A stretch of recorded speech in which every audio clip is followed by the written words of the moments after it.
از خودتون باید شروع کنید.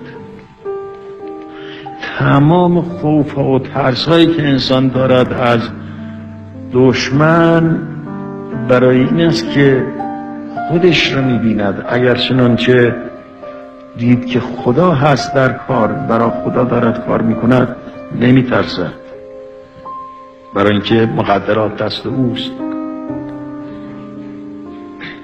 گمان نکنید که شما خودتون می‌توانید یک کاری انجام بدید. شما اون هستید که اگر یه مگس بیاد آزارتون بدهد، شب نمیتونید بخوابید یا روز نمیتونید آرام بگیرید.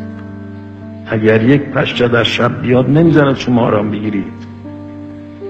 شما اون کس هستید که اگر یه عنکبوت بیاد حمله به شما بکند میترسید.